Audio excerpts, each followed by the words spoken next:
Hello, my name is Tom Moran, and I'm here today to present to you about a place that is near and dear to my heart, the BLM White Mountains Recreation Area north of Fairbanks. So I didn't write the book on the Whites, but I did write an article, a cover article for Adventure Cyclist a few years ago. So I've actually been vacationing and recreating in the Whites for more than 20 years on skis, on a bike, and on foot. So I know the place pretty well. And so I was asked a few weeks ago by the Bureau of Land Management to give a presentation on fat biking in the Whites, which I did. And I was going to reprise it for a fat bike bash down in Valdez.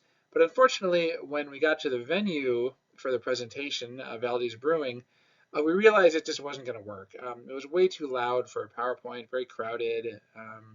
So it just wasn't an option. So we decided instead that I would go ahead and give this presentation virtually, which is what I'm going to do now. So where the hell are the Whites?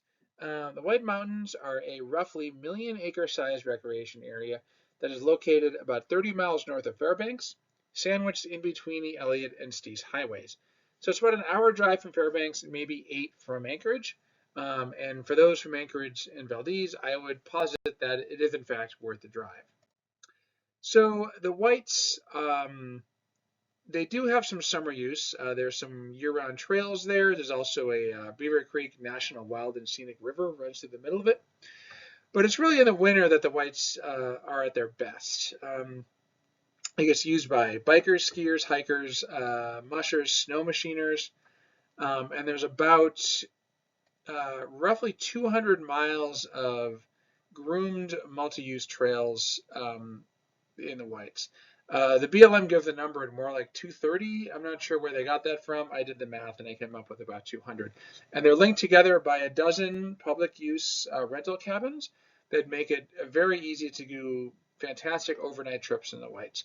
Why I love the Whites, the scenery is pretty great. There's a wide variety of it. Now, big chunks of it, to be fair, is the interior, so they're just kind of black spruce forest.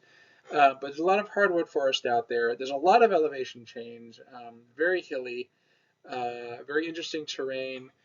There's some fantastic limestone hills or limestone formations there that are super scenic.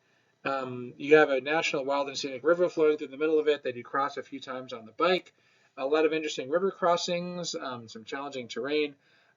It just really just has all of the ingredients for a great overnight bike adventure. Okay, so I'll linger on this map for a while. The important thing to notice on this iteration of the map is the photos over to the left there.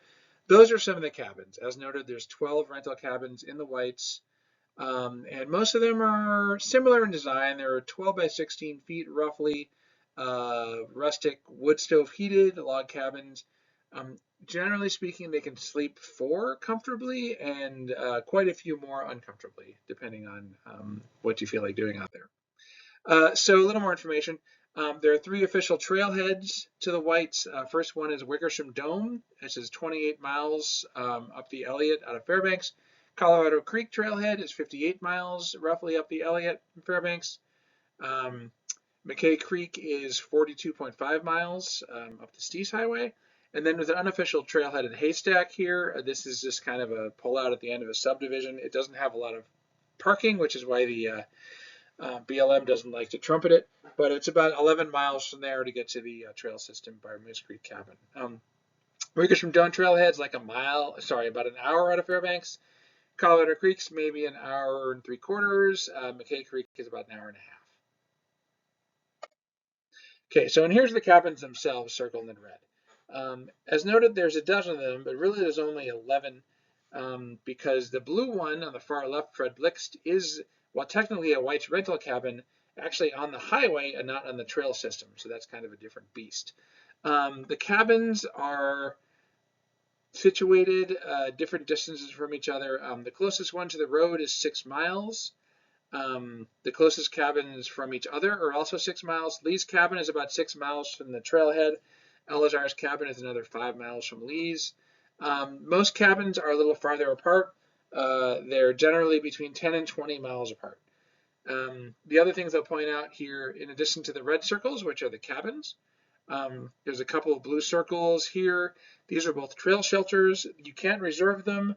They're pretty small. They're very cozy, but they're not all that luxurious, I would say. So I wouldn't really plan on using those unless you need to. Also, the green circles are 2 cabins that BLM plans to build in the near future.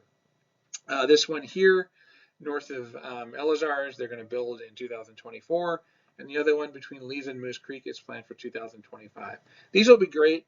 The trail, the part of the Whites that really gets the most use is down here in the lower left, just because mile 28 is the easiest trailhead to get to, gets the most use, the trails get the most broken in, and the cabins are just the shortest distances there. So a lot of people really enjoy that part of the Whites, and having a couple new cabins will, I think, make it all the better.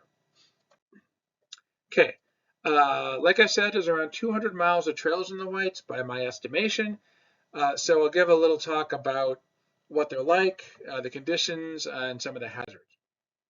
So trail conditions on the Whites can vary wildly, especially for a biker, since really biking can tend to depend on having pretty good trails. Trail conditions can vary based on the season, the amount of snow the Whites have had, the amount of wind, how much traffic the trails have gotten, and how recently they've been groomed. So, some of the key variables. Season. Winter season in the Whites can run from like November to like mid-April, roughly. However, early season can kind of suck. That photo is from November. The Whites get a lot of ATV use in the summer, unfortunately, and that tends to just destroy the trails. Some of them are just a mess. And so it takes a long time to get enough snow to really fill in the ruts. I've biked out there in November. It's doable. It's not very much fun. You really need to wait until December, January for the trails to get enough snow to be fun. The other problem is you've got a big river running to the middle of it that doesn't generally freeze until like December. So you can't really think about getting across that until then anyway. The best time to go in terms of weather and snow conditions is late spring. That would be like late February to maybe mid-April. Before then, sometimes you get great weather. I've done trips in January where the trails have been great and the weather's been warm. But it's much more reliably going to be warm with good trails in late spring. In the shorter term, obvious considerations of the amount of snow that's fallen recently. More than a few inches, and it's going to make biking difficult to impossible. The other thing to consider is recent wind, because there are some higher, more exposed parts of the Whites where you will get drifting that will fill in the trails. I just really like this photo. This is a trip I did in mid-April, and this shows some of the disadvantages of going in late season, because you never know when things are going to break up. And this was a slough off of Beaver Creek that was probably frozen the night before. And the one thing I'd point out in this photo is I'm wearing what I'm wearing on my legs there, which are called wiggies. And those are lightweight waterproof hip waders, which can be pretty useful for some certain conditions in the Whites, namely overflow.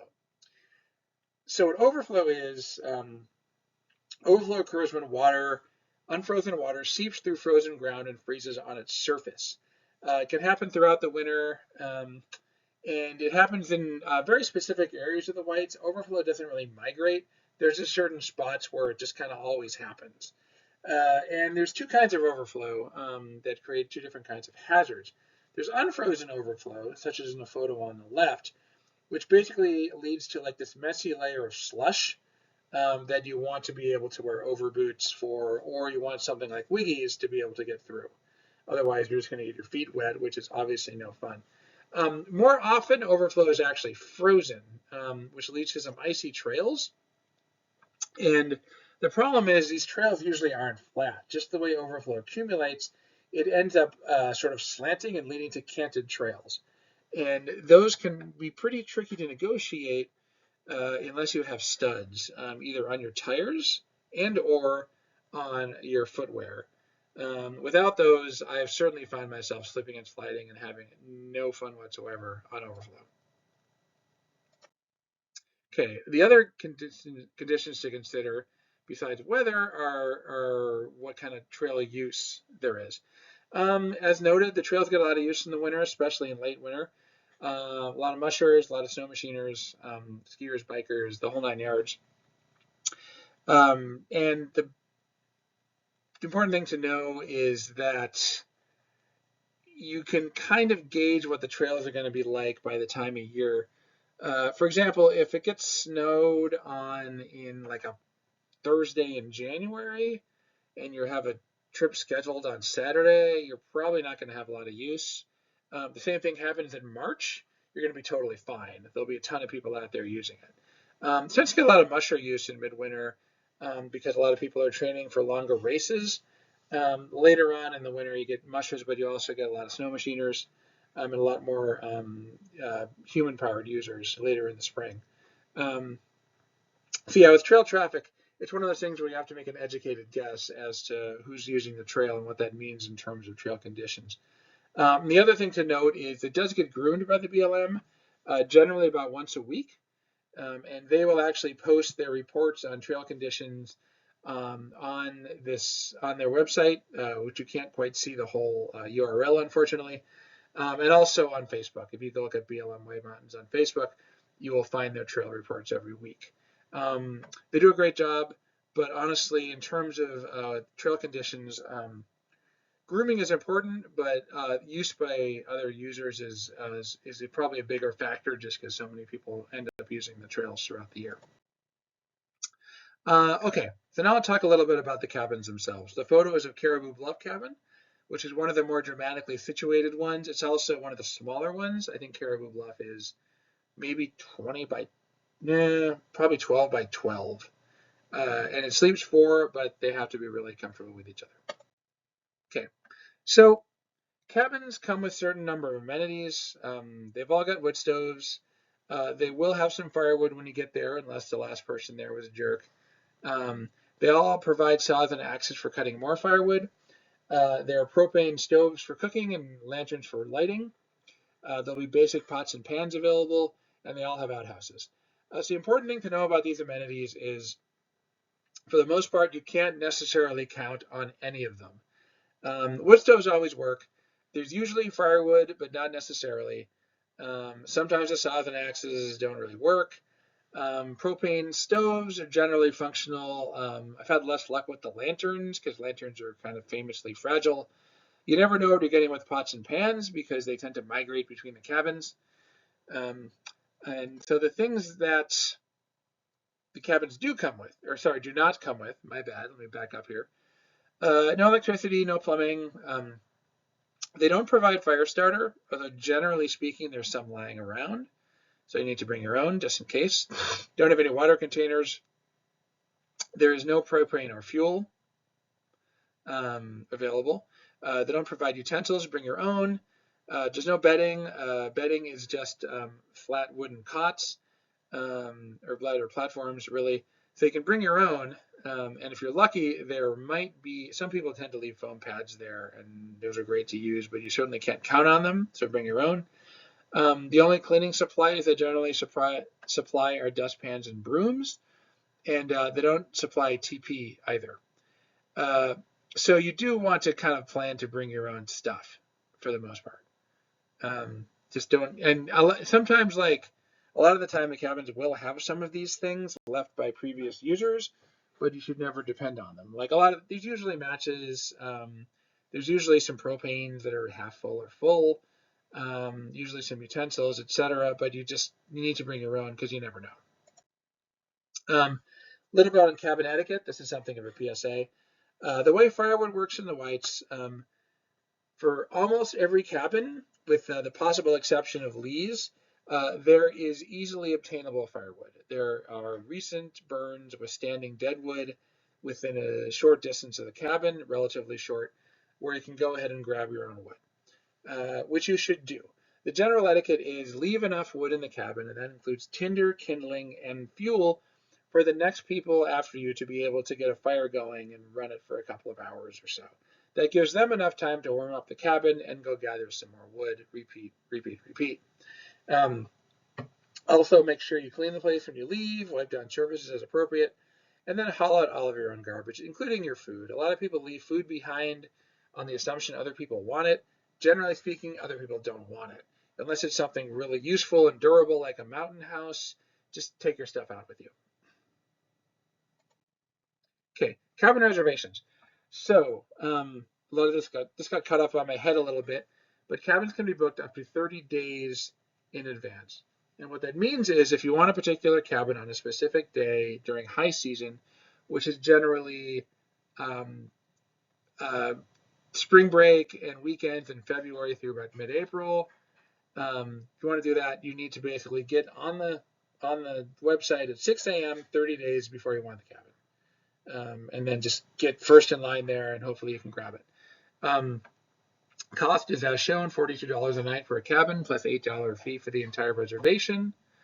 And then if you can't, and so ways, if you are a little bit more flexible, it makes it a lot easier to get a cabin. If you're flexible in terms of date, if you can go not on a Friday or Saturday, that's going to greatly increase your odds of getting a cabin. And if you're willing to go to cabins that are farther away from the trailheads, that's also going to increase your odds. So for example, Lee's, which is 6 miles from the most popular trailhead, is never available, whereas Windy Gap, which is 30 plus miles away, 40 miles away from the popular trailhead and about 35 miles away from the more distant one, that is usually pretty easy to get. And you can reserve online at the link shown, but just basically go to reservations.gov, recreation.gov, sorry, look around a little bit. You'll be able to find the White's cabins. Okay, now I'd like to talk a little bit about what kind of gear I like to bring on an overnight fat biking trip. So the photo is not my bike, it's my friend Jay's bike, but I wanted to point this out because he has a few different gear choices than me. He has some small panniers here. I'll talk about why small panniers are important. He's also got a thermos, another thermos hooked up outside his frame, in addition to a frame bag and a bag on top of his rear rack here. So you need a fat bike. Mountain bikes don't work in the White. They just don't. The tires aren't wide enough for those conditions.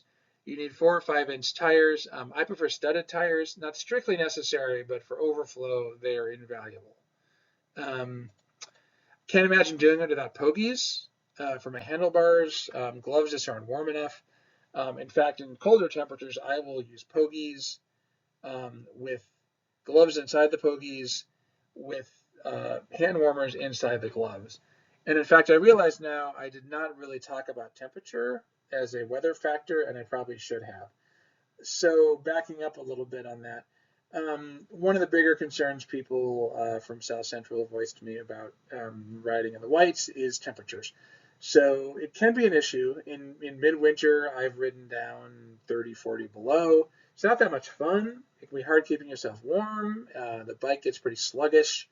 If you go later in the season, that tends to be less of an issue. It might get pretty cold overnight, but you get a lot of thermal warming. So during the day, it's generally going to be above zero, pretty far above zero often.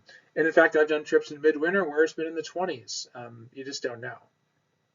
But the ways I deal with that are through clothing and gear, which I'll talk about a little bit more momentarily. But I guess part of the takeaway is like you can ride in 30 and 40 below. It's not super fun, but it's perfectly doable as long as you're prepared for it.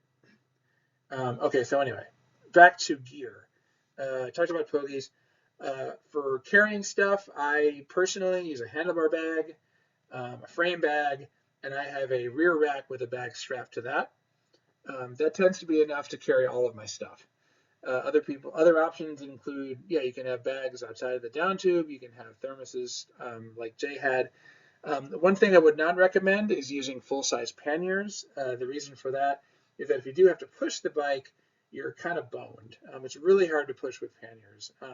If you need to use one pannier, that's kind of doable. If you keep it on the side, you're not pushing on. But that also tends to offset your weight a little bit. So I wouldn't put too much stuff in it. Another note is that for lighting, headlamps and headlights both work fine. I prefer headlights because then I can look at things and the light will follow me.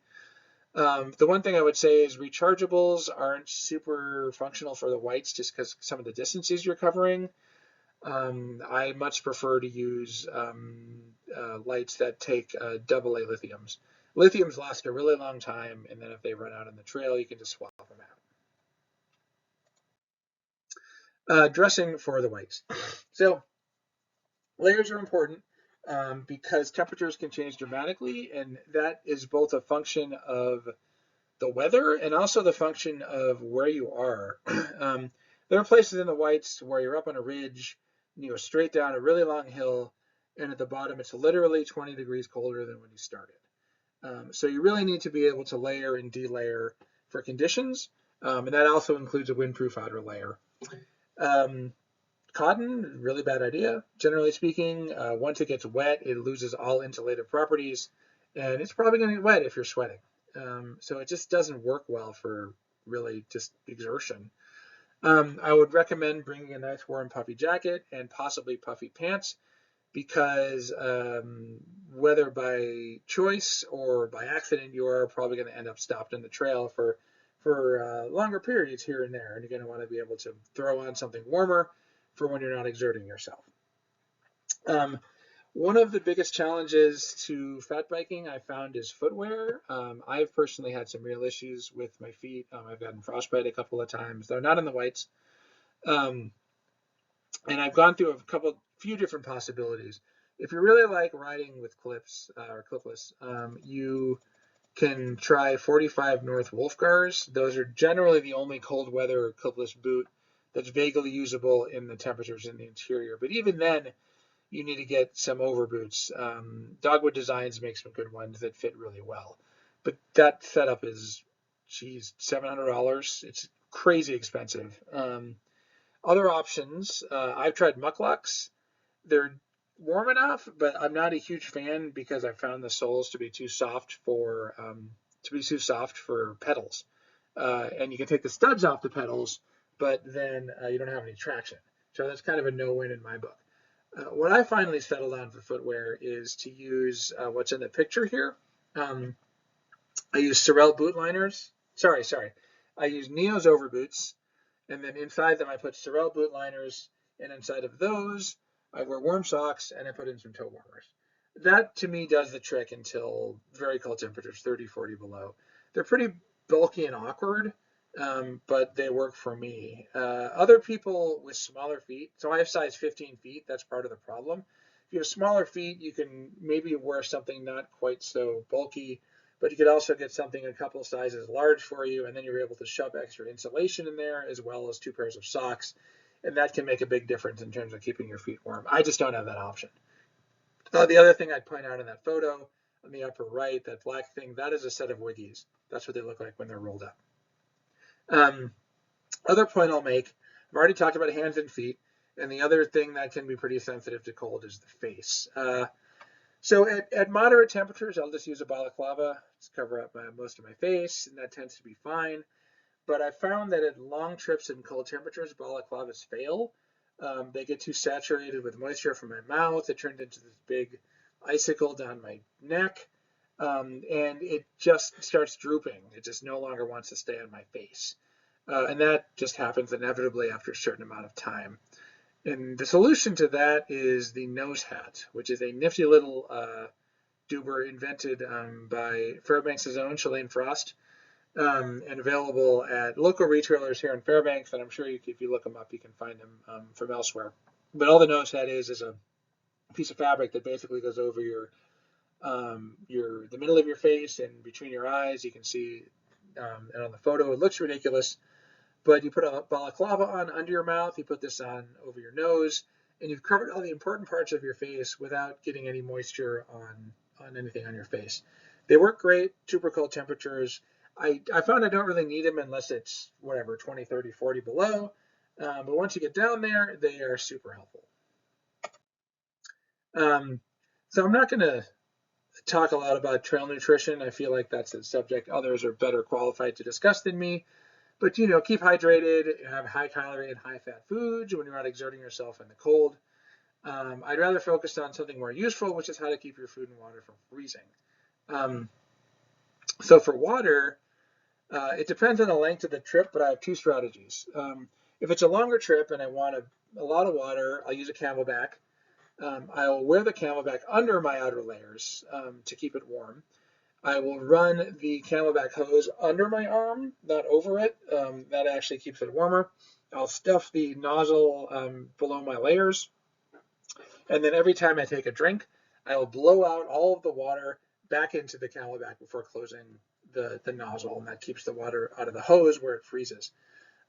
Even doing all that, sometimes it freezes. The trick then, I find, just put the nozzle in my mouth for a few minutes. That'll generally thaw it out enough to get water back in there. The frozen part is almost invariably in the nozzle itself, not in the hose. If you find a freeze in the hose, just go ahead and give it a little some gentle gnawing. That generally tends to help as well. And for that reason, it's not all that useful to have an insulated hose actually, because you cannot actually see if there's a frozen part in there. If I'm doing a shorter trip and I don't need a Camelback, I'll just bring an Nalgene, fill it up with boiling water. Oh yeah, and also with the Camelback, start with boiling water. Fill it up first thing before you go on the trip. Fill it with boiling water. That's important. Ditto for the Nalgene. Fill it up with boiling water. Put some sort of insulating sleeve on it. I own one, but you can also just use a sock. And other people swear by various thermoses, and those will also work too. One thing you can do is pour a mountain house into a thermos before your ride, and you should have a nice piping hot meal to enjoy sometime in the middle of the day. For food, to keep food from freezing, it's really a matter of just choosing like the right snacks. Make sure that there's stuff that's palatable when it's frozen. So you can have stuff like Cliff Bars, but cut it into bite-sized chunks first, and these are for like Snickers or whatever. And that'll work great as long as you can, something you can shove in your mouth to thaw. Otherwise, you're going to have a real hard time eating a Cliff Bar at 20 below. And like gummies, pepperoni, peanuts, brownies, those sort of things are generally work great at all temperatures. A final tip, if you want to keep like your cell phone or your inReach, whatever, warm, you either need to keep them close to your body or get them in some kind of small bag with a hand warmer, like a big dog booty works. And my own preference, honestly, I just kind of let my phone die. I let other people take photos. And then if I want to listen to something, I bring an MP3 player with wired headphones, and those will work down to whatever temperature you're riding at. Okay, and gear for the cabin. Now, this is the specific stuff I like to bring on bike trips for White's cabins, although this applies to a lot of other cabin trips as well. Sleeping bag and pad, I just bring like an inflatable thermarest. For a bag, I like something rated to 20 degrees. It does tend to get nippy in the cabin overnight if people aren't stoking the fire, and often they're not. So I would tend to make sure you have something that's rated to a decent temperature so you can snuggle up in there. I bring fire starter. The bottom right here, that's fire starter. That's just got a lighter in it, some matches, some over-the-counter stuff. And it can also be useful to bring some paper or cardboard for fire starting. Cooking gear on the upper left. This is a collapsible silicone bowl. Pot, bowl, and cup, as well as a spork. The other thing I'd point out that you need a pot for is not just for cooking, but also for melting snow. Generally, you can expect there'll be some pots in the cabins that you can put on the stove to melt snow for water, but they can be kind of gross sometimes. So I really recommend you bring your own just in case there's nothing suitable there. Also, in terms of getting snow, you can bring a plastic garbage bag to grab snow to put on the stove to melt. But I've also just taken one of my stuff sacks and turned it inside out and used that, and that works fine too. You just dry it out before you shove anything back in it. Okay, cooking gear. Upper center here, you can see it's a butane canister and a stove. That works fine for cooking. Like I said, propane stoves, you only have to bring the propane. Butane's a lot lighter, easier to deal with. Along the same lines, instead of bringing propane for the lantern, I like to bring a USB powered light bulb, which you can see in the middle here. You bring some battery packs, battery banks, one or two for that, and that'll keep the cabin lit for a long time. I like it way better than propane. Both it's better light, but it's also quiet. Propane lanterns can be pretty loud when you're in a small cabin. This is just, it makes no noise at all and works great.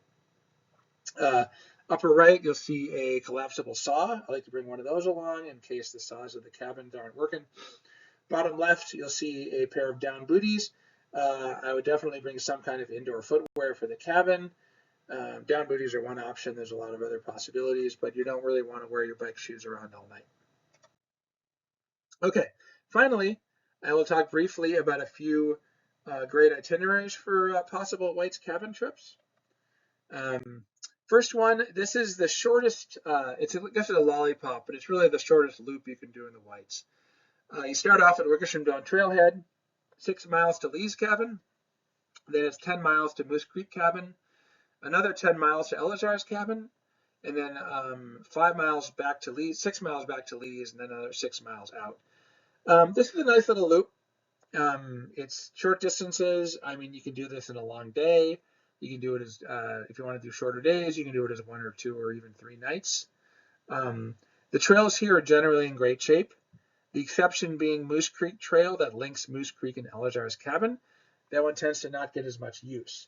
And the photo you see is from that trail and me walking my bike on it, which tells you sometimes that can be a little tricky.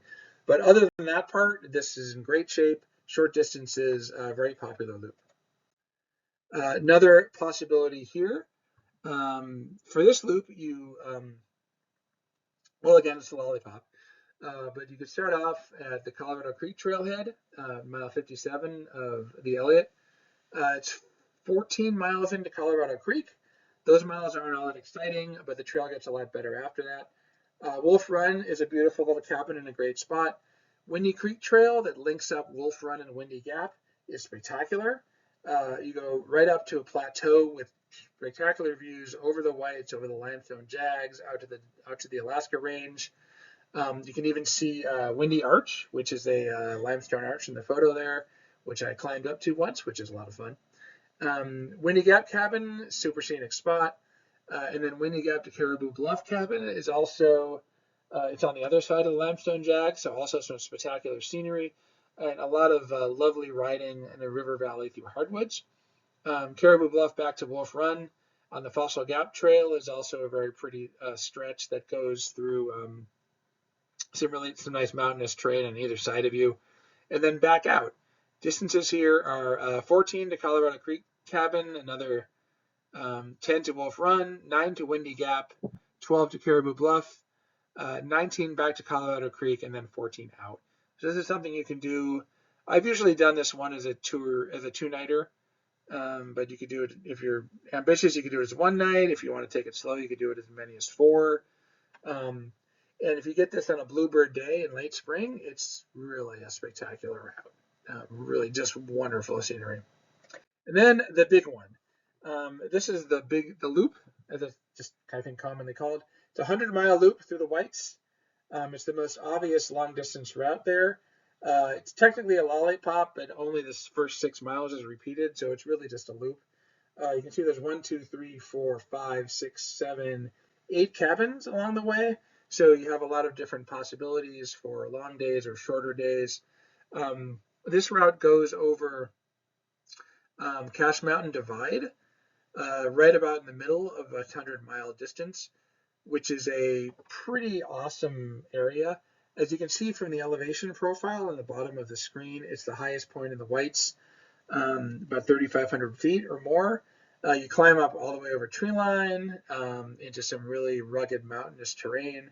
It's a big long climb and a big long downhill, which is really fun. You're going downhill for something like 20 miles after that, and it's just really fun. A lot of fun whoop-de-doos. Just a really great area. A lot of great limestone scenery, and it's just this is a great loop. I usually do this in like 2 nights. A lot of people will take longer, and if you really want to do it fast, then you sign up for the White Mountains 100. White Mountains 100 is a bike, ski, or foot race that is held along that loop in late March every year. It's a great race. I've done it something like 10 times now. I've done it on a bike, I've done it on skis, and I've done it on foot. Really well organized, a lot of aid stations. That time of year, trails are usually in bomber shape. And I've done both this and the Sioux 100 multiple times, and I have to say I like this one a lot better. It's just a lot more challenging, a lot more variation in terrain, and it just frankly just holds my interest more. Highly recommended for anyone who's looking for a challenge. And final slide here. I also spend a lot of time in the Whites in the summer for folks who are looking for a different kind of adventure. Beaver Creek makes for some great pack raft routes.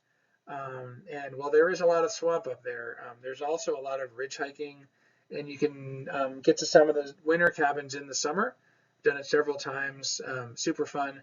And that photo on the right actually appeared in Alaska Magazine, which kind of gives you an idea of the power of the scenery up there. So with that, thank you for your attention. I wish I could kind of hide my face here so you could see those links. Actually, I wonder if I could just do that. No, I can't. Can I? Maybe. I may have just turned my face off, hopefully. Anyway, those links again for information on weather and my general go-to weather app period, windy.com. To find out about trail conditions in the Whites, look on the BLM webpage at this link or look at BLM White Mountains on Facebook. You find it there. And reservations are at recreation.gov. And also, I'd like to encourage anyone that has any particular questions for me to go ahead and email me. It's not on the slide, unfortunately, but I am at Thomas M. Moran, ThomasMoran, so 2 M's in the middle there, at gmail.com, and I will happily answer any questions anyone has. You can also direct questions to the Valley of Adventure Alliance, and they'll get them to me. I wish I could have given this presentation in person. Hopefully this serves the same purpose and answers any questions people have. I heartily encourage people to come to the Whites.